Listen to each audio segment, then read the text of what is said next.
कार्यालय आए थे, आप लोगों ने मुलाकात किया, क्या कुछ बातें हुई? माननीय मुख्यमंत्री नीतीश कुमार जी के द्वारा रचा हुआ यह पार्टी है, तो ये तो माननीय मुख्यमंत्री जी की सहृदयता है कि पार्टी के राष्ट्रीय अध्यक्ष के दायित्व के साथ राज्य के मुख्यमंत्री हैं, लेकिन समय निकाल करके अनायास पार्टी दफ्तर पहुँचे तो उससे पार्टी की कार्यप्रणाली की भी जानकारी मिलती है।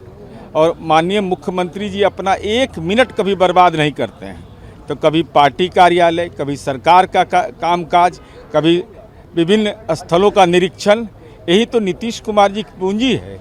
तो स्वाभाविक है उनके आने से हमारे यहाँ जो काम करने वाले कर्मी हैं, जो हमारे पार्टी के नेता हैं, कार्यकर्ता हैं, उनके चेहरे पर मुस्कान आ जाती है।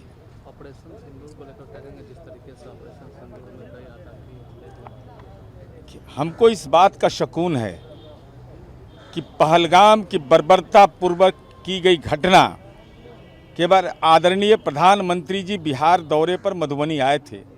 माननीय मुख्यमंत्री नीतीश कुमार जी ने उस सभा को संबोधित करते हुए देश आतंकवाद के खिलाफ एकजुट है यह कहा था, और आदरणीय प्रधानमंत्री जी ने वायदा किया था कि जो आतंकी समूह है या आतंकियों को संरक्षण देने वाली ताकतें हैं उनको नस्ते-नाबूद कर देंगे।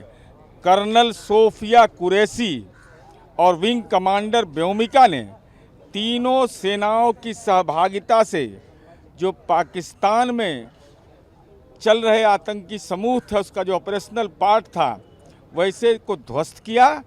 पाकिस्तानी सेना अथवा पाकिस्तान के आम नागरिक को कोई परेशानी नहीं, लेकिन आतंकवाद को जो पोषित करने वाली ताकतें हैं उनके खिलाफ हमारे सैन्य बल ने प्रहार किया, तो देश के सैन्य बल को हम सैल्यूट करते हैं। रक्षा मंत्री है राजनाथ सिंह, उन्होंने हनुमान जी के शब्द में कहा कि जिन मोही मारा तीन मोही मरे, केवल उन लोगों को निशाना बनाएगा जिन्होंने मासूमों को मारा।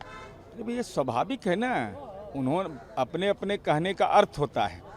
अब उन्होंने हनुमान जी का क्या आंतरिक शक्ति का उद्बोधन किया, उनके द्वारा कहे गए लोकोक्ति हमारे लिए यह महत्वपूर्ण भी है कि कर्नल सोफिया कुरैशी और विंग कमांडर व्योमिका इस पूरे घटना के बारे में विदेश सचिव के अतिरिक्त मंतव्य देते हैं। तो देश का पूरा सैन्य बल को के पुरुषार्थ को सलाम पेश किया जा रहा है। पाकिस्तान के पीएम ने सभा से कहा कि हम बदला लेंगे।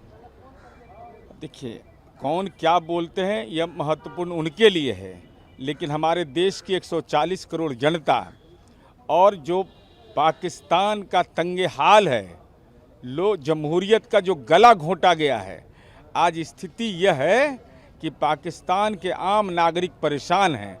वो क्या बयान देते हैं और उस पर क्या मंतव्य देने का अधिकार केंद्र सरकार को पूरे तमाम राजनीतिक दलों ने अधिकार